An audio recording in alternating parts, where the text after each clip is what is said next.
With the new support of Dark Magician on the horizon, the elephant in the room is running out of hiding space. So we must ask ourselves, when will Dark Magician top a YCS?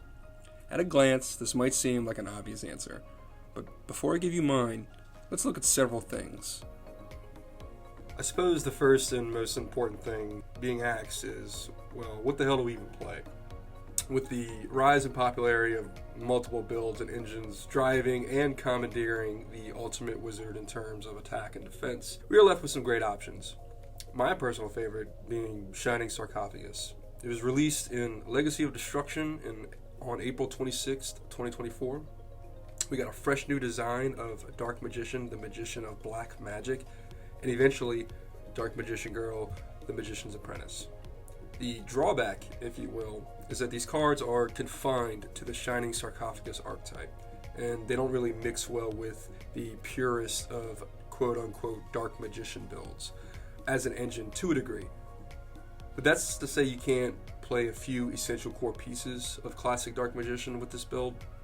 Cards like Secrets of Dark Magic, Magician's Rod, Illusion of Chaos, and even Timaeus the United Dragon are just to name a few. They are at max all the cards you would need to play this deck competitively. Even more so now with the new support, which includes Gaze of Timaeus and Dark Magician of Destruction. It's a one-card combo of Dark Magician Girl, the Magician's Apprentice, sets up a Spell Negate, a untargetable 97 Draglubion, a normal summon, and a follow-up for a Dragoon on your opponent's turn with still multiple cards in hand with interruptions. This build even has the potential to have not one, not two, but 3 Dragoons on board, utilizing a 2-card combo and out-of-the-box line with Ancient Fairy Dragon and Magistus Chorizo. Primite Dark Magician was one of the most anticipated builds I've not just seen since my return to Yu-Gi-Oh!, but I'm lucky enough to have got to experience it firsthand. I don't currently own enough cards to make this deck, but I can happily say I was a part of the process in theory crafting and testing Primite with Dark Magician with several skilled duelists. The bounds Primite was able to push Dark Magician has been nothing short of stunning. The recyclability with the cards almost made it feel like a direct support we wanted. At face value, the cards couldn't look more like nothing special, but all these cards essentially do the same thing. Primite just does it a little bit better. Now, the deck I am least familiar with is the Bellstar Dark Magician build. I know it's a powerful engine that can set up multiple negates, and it is able to easily access and utilize the new support. It's just nothing I have practiced firsthand, and I don't really know too much about it. But plenty of other players better than me have made videos on this build. But this is all just some Yu-Gi Boomer's opinion telling you all this. I do believe Dark Magician can top a YCS event, given the right format, the pilot, and the support. We've covered a good bit of support talk on this channel, but it's important information and we shouldn't just gloss over it. Information like that, I believe, shouldn't be and doesn't need to be gatekept by top-tier duelists and influencers.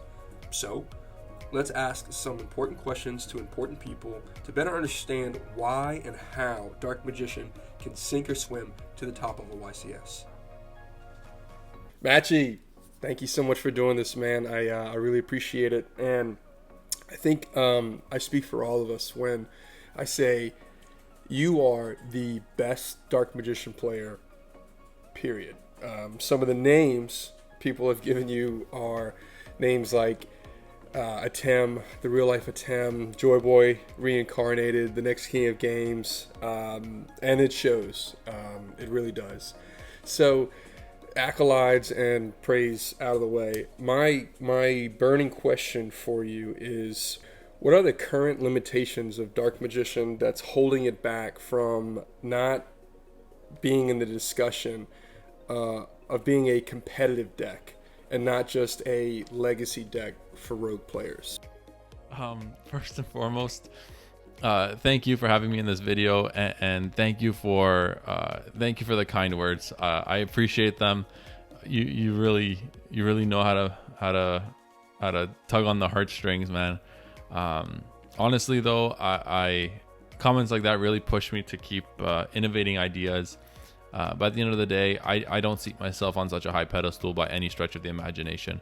I'll forever think of myself as just another Dark Magician fanatic looking to innovate this deck and trying to make this table 500 archetype playable. But thank you nonetheless, Tactics. You're amazing, man.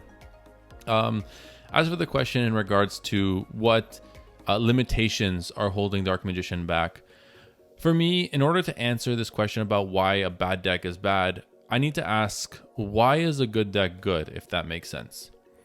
To summarize this segment as quickly as possible, there are three main components what I really look at when I think about what makes a good deck good.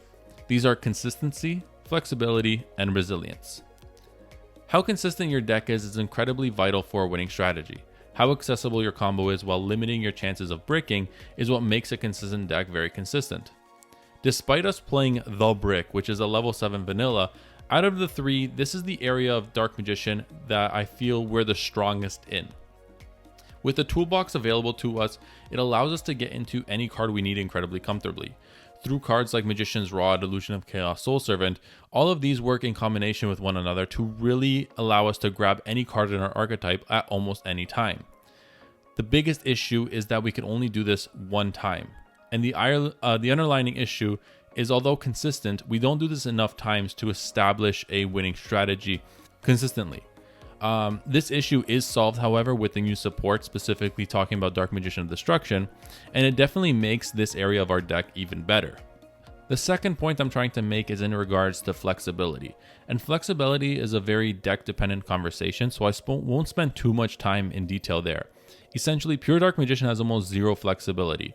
Like mentioned in the consistency conversation and the consistency point I made earlier, Dark Magician can only have one consistent way of searching any card in their deck. And when that happens, it limits the amount of flexibility the deck can provide. Essentially, pure Dark Magician can only go into, say, a Dragoon, or can only go into a Dark Magical Circle and or Eternal Soul, and the list goes on for different ways you want to play Dark Magician. This issue can be solved, however, if you splash additional engines into the deck. Like most meta decks do, engines like Sinful Spoils, Primite, Runic, Fiendsmith off the top of my head, all help Dark Magician establish alternative win conditions that nullify that flexibility weakness. The third and most obvious point of limitations is resilience. This is the short answer to your question. Dark Magician has almost no resilience in comparison to the best decks in the game. There are way too many hand traps that flat out end our turn. Cards like Droll and Lockbird, Nibiru, even the Charmies almost are always turn skips. Notice that I didn't even mention a well-timed Ash Blossom or Imperm. Cards like that also kill our deck's engine completely. One Imperm on Magician's Rod with no Link 1 or no alternative backup strategy, an Imperm on Magician's Rod ends our turn outright. The best decks in the game have the ability to not only play through those interruptions, but also build a board on top of it. Alternatively, they can also break a board while playing through additional layers of hand traps. This is a luxury Dark Magician doesn't have. A common misconception I read online is Dark Magician needs more consistency, or Dark Magician needs a better boss monster, or a better end board piece. Both of which are true, but the fact of the matter is, especially post Dark Magician of Destruction support, when we're uninterrupted, we can build incredible boards. These boards can rival that of the best decks in the game. The issue is that we can't do it under the most played hand traps in the game. Apologies for rambling, but to summarize this question in one sentence, Dark Magician's biggest limitation is essentially playing through these hand traps and still being able to not only break boards, but set up our own boards to a degree of few interruptions. Thank you so much for having me in this video, man. I can't wait to see the final product. Thanks, Tactics.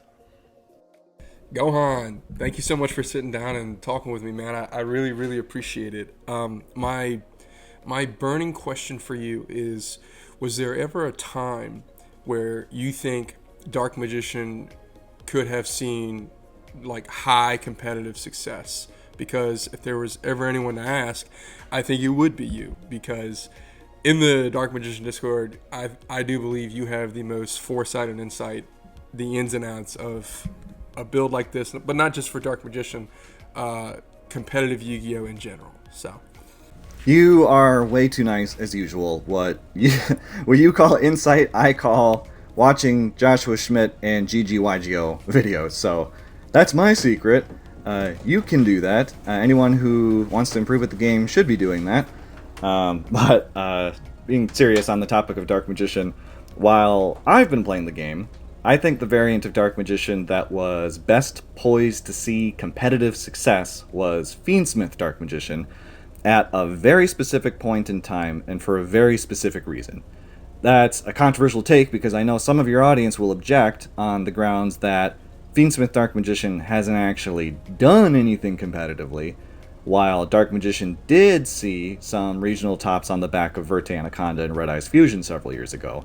So this is going to take some setup to explain why I think this way. To start, let's establish the timeline. Crossover Breakers released in early December 2024 and introduced Ryziel and Malice. At that time, when the format was fresh and people were still experimenting with different builds, in general, people were not super keen on Malice just yet, and the debate largely revolved around whether Pure Ryziel or Fiendsmith Ryziel was the best deck of the format.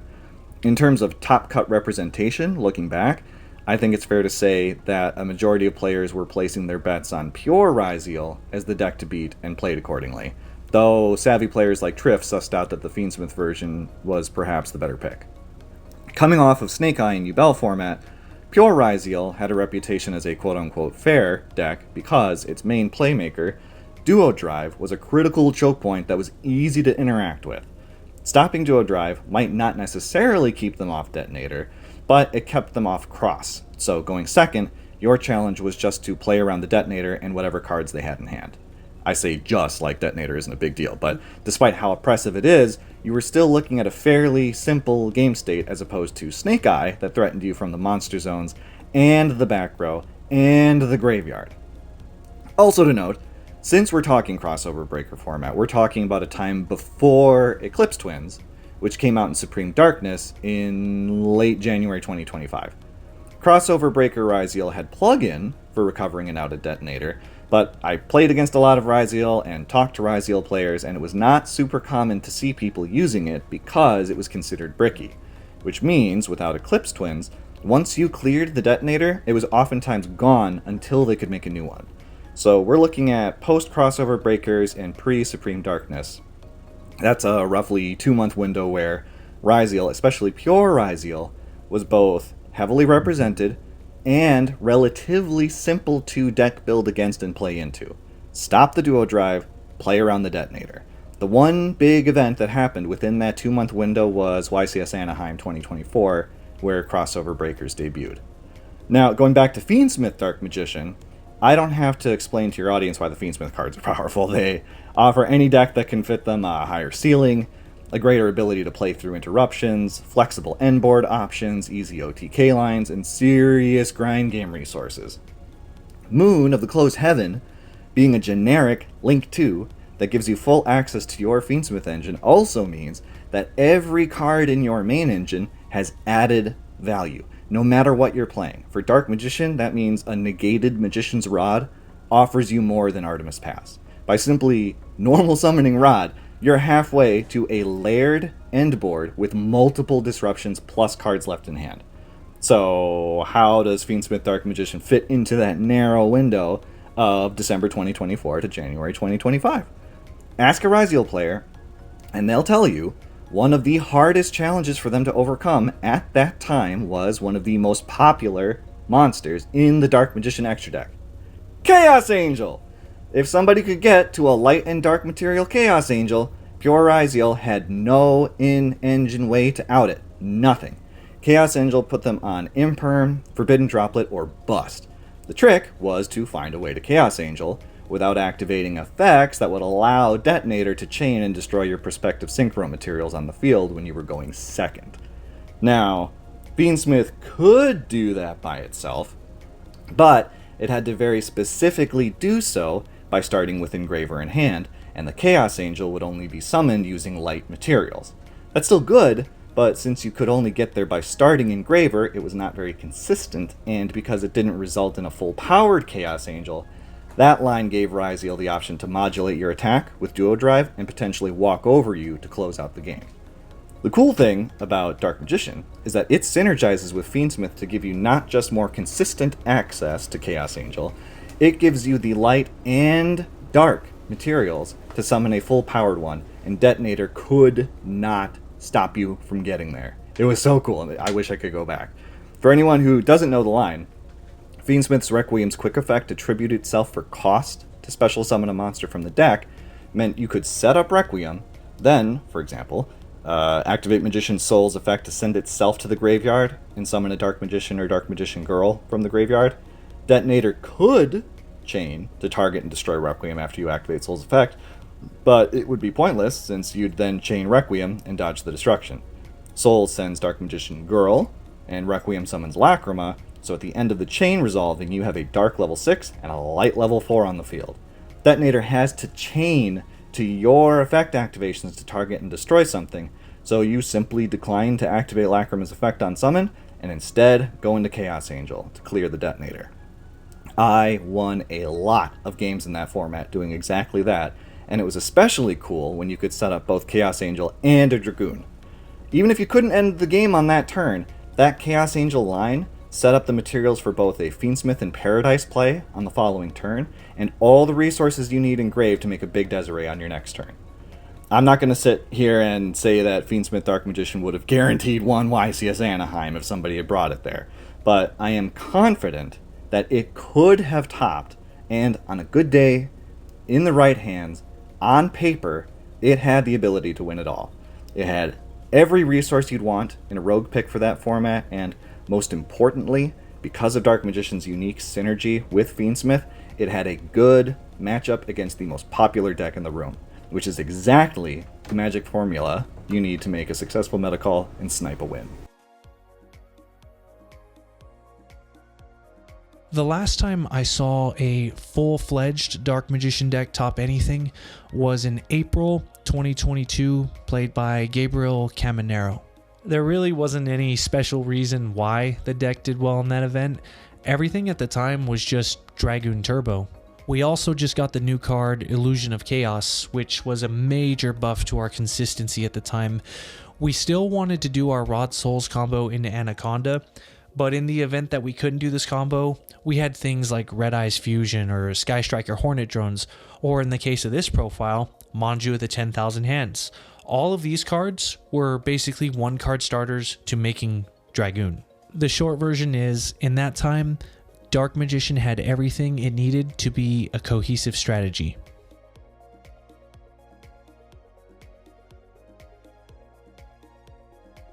So before I give my answer on what my most competitive rogue deck is, I'd like to kind of give an idea of why I think this is the deck that I want to choose. So first, I guess my opinion on what defines a rogue deck is obviously anything outside of meta. But I think what's most important is that the rogue deck is something that you love to play, that is something fun.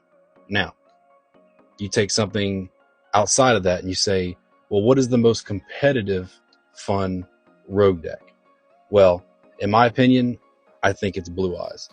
Blue Eyes to some people might still be, I guess, in the lower tier of meta, but I definitely don't think it's in the top tier. And when something isn't in the top tier, I would say like maybe top 2 or 3, maybe even 4 decks out of all of Yu-Gi-Oh, then I think that is considered rogue. So being that it may, I think Blue Eyes, when it comes to offense, can obviously put up a bunch of 3,000 beaters that can just swarm the field and just beat over really anything you have. And then defensively, when you match it with the Promite engine, it's pretty great. You know, non-target banish, it recycles itself. You know, it might have that one little weakness with True Light, but I mean, it has cards to kind of get everything back, and I think the resources are phenomenal. And that would be my most competitive rogue deck.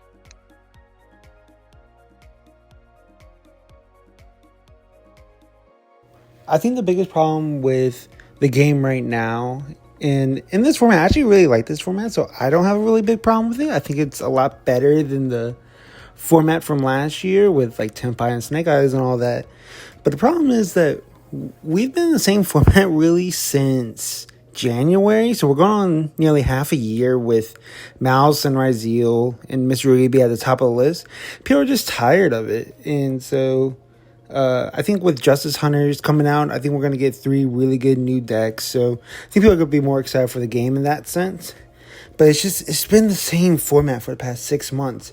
I mean, if you're building a deck now, you just have to put 3 Artifact Lances in your side deck, or you're just going to be falling behind. And it's just, people are just getting tired of it. But I think with Justice Hunters, we'll be getting a good new format for rest of the year.